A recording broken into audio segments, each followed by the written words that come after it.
ചില ചെറുപ്പക്കാർ പറയും എൻ്റെ ഉമ്മ എന്നെ പ്രസവിച്ചതല്ല, വയറ് കീറിയാണ് എന്നെ പുറത്തെടുത്തത്, സിസേറിയനായിരുന്നു, അതുകൊണ്ട് ഉമ്മാക്ക് വലിയ കഷ്ടപ്പാടൊന്നും അനുഭവിക്കേണ്ടി വന്നില്ല, ഞാൻ പുറത്തു വന്ന് കുറേ നേരം കരഞ്ഞതിന് ശേഷമാണ് ഉമ്മാക്ക് ബോധമൊക്കെ വന്നത്. അപ്പോൾ പ്രസവിച്ച സമയത്തുള്ള ഒരു വേദന ഉമ്മ അറിഞ്ഞിട്ടില്ല, അതുകൊണ്ട് എൻ്റെ ഉമ്മാക്ക് ഉസ്താദ് ഈ പറയുന്ന ഉമ്മയുടെ ഗൗരവം ഞാൻ കൊടുക്കേണ്ടതില്ല. അങ്ങനെ പറയുന്നവരുണ്ടെങ്കിൽ ഷേക്സ്പിയറിന്റെ ഒരു കഥയാണ് ഓർമ്മ വരുന്നത്. മാക്ബത്ത് എന്ന് പറയുന്ന ഒരു കഥയുണ്ട്.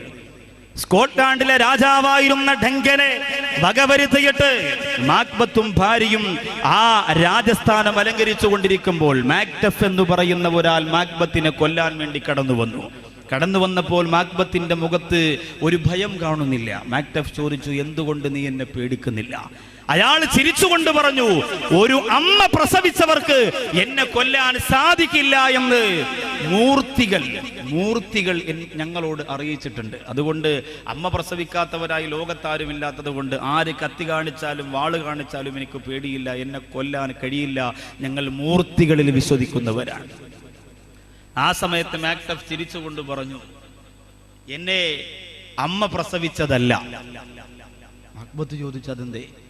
എന്നെ അമ്മ പ്രസവിക്കുന്നതിന് മുമ്പ് വയറ് കീറിയാണ് എന്നെ പുറത്തെടുത്തത് എന്ന് പറഞ്ഞിട്ട് പൊട്ടിച്ചിരിച്ചുകൊണ്ട് കഠാരം അക്ബത്തിന്റെ നെഞ്ചകത്തിലേക്ക് കടത്തിയെങ്കിൽ ഇതുപോലെ ചില ചെറുപ്പക്കാർ പറയും, എന്നെ ഉമ്മ എന്നെ പ്രസവിച്ചതല്ല, വയറ് കീറി പുറത്തെടുത്തതാണ്.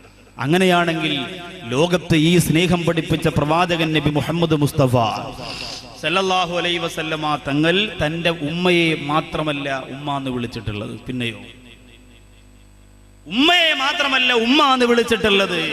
ഉമ്മുനബിന്റെ ഉമ്മാനേറി ആമിനെ ഉമ്മാനബിയെ മുലകൊടു താറ്റി പോറ്റിയെ ഉമ്മ ബീവി ഹലീമ.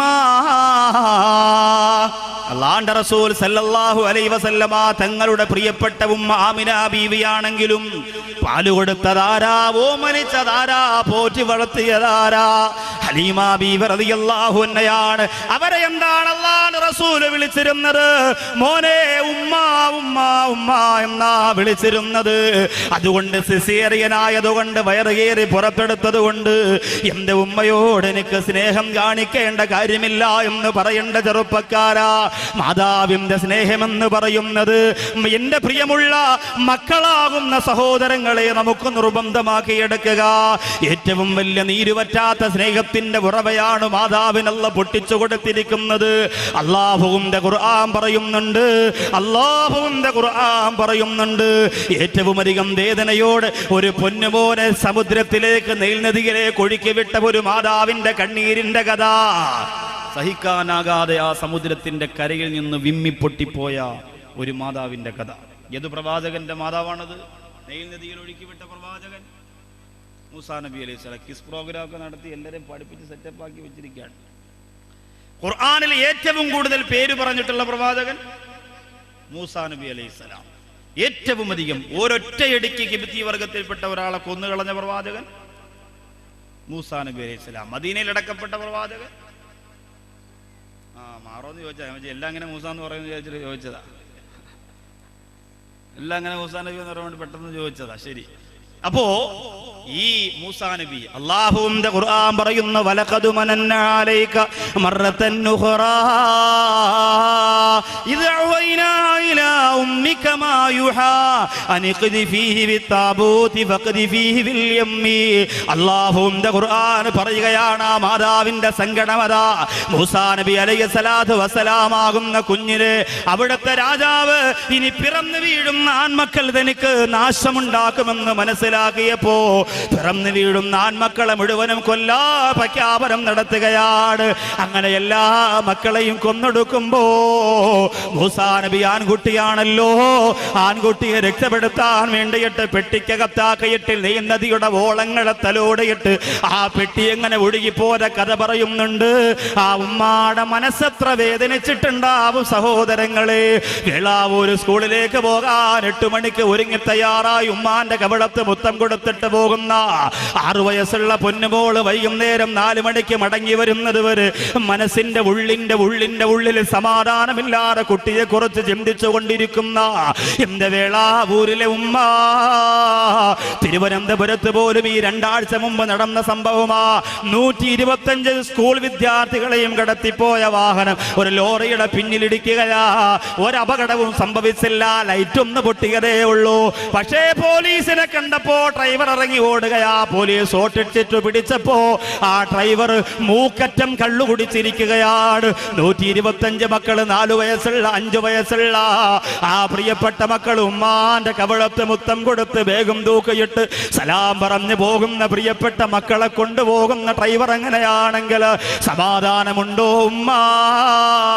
അങ്ങനാണെങ്കിലോ നെൽനദിയുടെ മുകൾ പരപ്പിലൂടെ ഒടുക്കി വിടുന്ന കുഞ്ഞിന്റെ സങ്കടം ചിന്തിക്കുന്ന ഉമ്മാടെ മനസ്സിന്റെ പ്രയാസം നിങ്ങൾ ആലോചിക്കുക. ഖുർആൻ മാത്രമല്ല അത് പറയുന്നത്. മഹാഭാരതം പരിശോധിച്ചാൽ വെളാവൂര് ഹൈന്ദവ സഹോദരങ്ങൾ ഉണ്ടാകും ഇതിന്റെ പരിസരങ്ങളിൽ. മഹാഭാരതം പരിശോധിച്ചാൽ കാണാം 99 കുഞ്ഞുങ്ങളെ നഷ്ടപ്പെട്ട ഗാന്ധാരി എന്ന മാതാവിന്റെ സങ്കടം. 99 മക്കൾ നഷ്ടപ്പെട്ടു പോയി.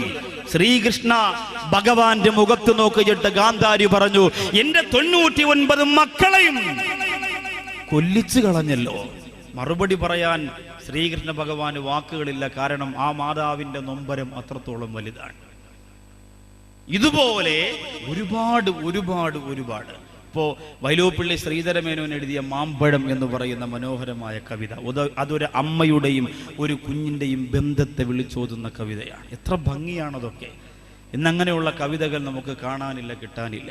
അപൂർവം ചിലർ ചെന്തിയും തെറിച്ചൊക്കെ ഒരു പാട്ട്. ഇപ്പൊ ഈ അടുത്തൊരു നബിദിനത്തിന് ഒരു കുട്ടി നബിദിന പ്രോഗ്രാമിന് മൈക്കിലൂടെ പാടിയ ഒരു പാട്ട് കേട്ടു. വല്ലാത്ത രസം തോന്നി. പക്ഷെ ആ കുട്ടി അങ്ങനെ പാടുമ്പോൾ അത് രസം തോന്നാൻ കാരണം അതിന്റെ ഉമ്മ മരണപ്പെട്ടു പോയിരുന്നു. അതുകൊണ്ടാണ് ആ പാട്ടിന് ആ കുട്ടി പാടിയപ്പോൾ രസമുണ്ടായത്. ഉമ്മ എൻ്റെ പൊന്നുമ്മയാ, ഉമ്മയെന്നുമെന്നും എൻ്റെ ജീവനാ, ഉമ്മ തന്ന സ്നേഹം എന്നുമ്മ തന്ന ലാളനം ഒരിക്കലും മറക്കുവാൻ കഴിയുകില്ല, എൻ്റെ ഉമ്മാനെ ഒരിക്കലും വെറുക്കുകയില്ല. അതാ കുട്ടി ഉമ്മയെ ആലോചിച്ച് പാടുമ്പോൾ എന്തൊരു സങ്കടമായിരിക്കും. അള്ളാഹു നമ്മുടെ ഉമ്മമാർക്ക് കണ്ടുകൊണ്ടിരിക്കാനെങ്കിലും ഉള്ള ദീർഘായുസ് അള്ളാഹു തരട്ടെ.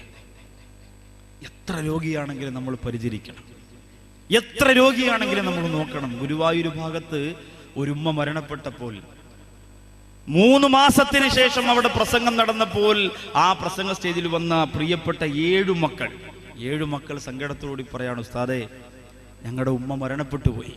6 കൊല്ലം നമ്മുടെ ഉമ്മ കിടന്ന കിടപ്പിലായിരുന്നു, മലമൂത്ര വിസർജനം, അനങ്ങാൻ കഴിയില്ല കിടക്കയിൽ നിന്ന്. പക്ഷേ ആ ഉമ്മാടെ മുതുകിന്റെ ഭാഗത്തൊരു ചെറിയ പൊട്ടല് പോലും വരാൻ നമ്മൾ അനുവദിച്ചിട്ടില്ല ഉസ്താദെ. തറയിൽ വെക്കാതെ ഞങ്ങൾ നോക്കി. 7 മക്കളും നമ്മുടെ ഉമ്മായെ വല്ലാതെ ഞങ്ങൾ നോക്കി. ഒരു ഈച്ച വന്നിരിക്കില്ല. ഉമ്മ കിടക്കുന്ന റൂമിന്റെ അകത്ത് ഒരു ദുർഗന്ധമുണ്ടാവില്ല. ഫുൾ ടൈം ഉമ്മയുടെ കൂടെ സർവ്വദിനം ഞങ്ങൾ നിന്നു. മരണപ്പെട്ടപ്പോൾ നിങ്ങളുടെ കൽബ് പൊട്ടിപ്പോയി എന്ന് 7 മക്കൾ പറയാണ്. നമ്മളാണെങ്കിലോ ഉമ്മ ഒന്ന് ചുമച്ചു തുടങ്ങിയാൽ ഉമ്മയുടെ കാർക്കിച്ചു തുപ്പിയിട്ട് കഫം പുറത്തു വരാതെ നീ രാജസ്ഥാനിൽ നിന്ന് കൊണ്ടുവന്ന ഗ്രാനൈറ്റിന്റെ മുകളിൽ ആ മാതാവിന്റെ കഫം വീണു പോയാൽ മാതാവിനെ കാലിൽ പിടിച്ചു പുറത്തേക്ക് വലിച്ചെറിയുന്ന മക്കളുടെ മുമ്പിലല്ലേ ഈ വിഷയം നമുക്ക് പറയാൻ പറ്റുള്ളൂ. ആലോചിച്ചു നോക്കി. വീട്ടിനകത്തേക്ക് കയറി വരുന്ന തൊലിവെളുപ്പുള്ള സുന്ദരിയായ ഭാര്യയുടെ വാക്ക് കേട്ടുകൊണ്ട് ഉമ്മയെ വീട്ടിൽ കമ്പേറടിക്കാതെ വെച്ച് കെട്ടുന്ന ഒരു കോലത്തെ പോലെ കെട്ടിവെക്കാൻ മക്കൾ മനസ്സ് വെക്കുകയാണ്. ചില ഉമ്മമാര് പറയും, അങ്ങനെ പറഞ്ഞ് കേറ്റിക്കോട് മുസ്ലിയാരെ, എന്റെ മരുമോളും പോനും വന്നിട്ടുണ്ട്. അങ്ങനെ പറയുന്ന ഉമ്മ ഇതിൻ്റെ അകത്തുണ്ടെങ്കിൽ ഇപ്പോഴെങ്ങ് ഇറങ്ങിപ്പോണം, ഇല്ലെങ്കിൽ നമ്മുടെ ദുആ പോലും അല്ലാഹ് സ്വീകരിക്കൂല. അത്രയ്ക്ക് ദുഷ്ടത്തിയാ സംഭവമൊക്കെ. ഉമ്മ വലിയ സെറ്റപ്പാ, ഓക്കെ. പക്ഷേ മുട്ടയ്ക്കകത്ത് ABCD എഴുതി മരുമോക്ക് വാട്ടിക്കൊടുത്താൽ അള്ളാടെ കുഴപ്പം. അങ്ങനെയുള്ള ഉമ്മമാരുണ്ട്. വേളാവൂര് പ്രത്യേകിച്ചുണ്ടാവും, ഇല്ല എന്ന് പറയാൻ പറ്റൂല. ഒരു കാര്യം ഉറപ്പാ, നിന്റെ ആൺമക്കളെ, നിന്റെ മോനെ നീ സ്നേഹിക്കുന്നു എന്ന് നീളം വായിലങ്ങോട്ട് പറയുമല്ലോ ഉമ്മമാരെ, ആ വാക്ക് നീ കൽബിൽ തട്ടിയാണ് പറയുന്നതെങ്കിൽ ആ മോന്റെ ഭാര്യയെ പിണക്കാൻ ഒരിക്കലും ഒരു ഉമ്മാക്ക് സാധ്യമല്ല, ഒരിക്കലും സാധ്യമല്ല. പക്ഷേ നീ പറയുന്നത് വെറുതെയാ. നിനക്ക് മോനും കണക്കാം വരുമ്പോഴും കണക്കാം. നിന്റെ മകനെ നീ സ്നേഹിക്കുന്നത് ഏറ്റവും നല്ല സ്നേഹത്തിലാണെങ്കിൽ നിന്റെ മകന്റെ മനസ്സ് നിന്റെ മരുമകളെ നീ വേദനിപ്പിച്ചാൽ പിണങ്ങും, അല്ലെങ്കിൽ വേദനിക്കും എന്ന് മനസ്സിലായാൽ എന്റെ സഹോദരങ്ങളെ, ആ മരുമകളോട് പിണങ്ങാൻ ഒരിക്കലും ഉമ്മാക്ക് സാധ്യമല്ല. ഇന്ന് പൊരിഞ്ഞടിയാ. കല്യാണം കഴിഞ്ഞ് 3 മാസം വരെ ഭയങ്കര സെറ്റപ്പാ. 4ാമത്തെ മാസം ആകുമ്പോൾ അവൻ എങ്ങും പോകുന്നില്ല. തങ്ങളുടെ കല്യാണം കഴിഞ്ഞതാ. അള്ളാഹു കുടുംബജീവിതത്തിൽ ബർക്കത്ത് കൊടുക്കട്ടെ.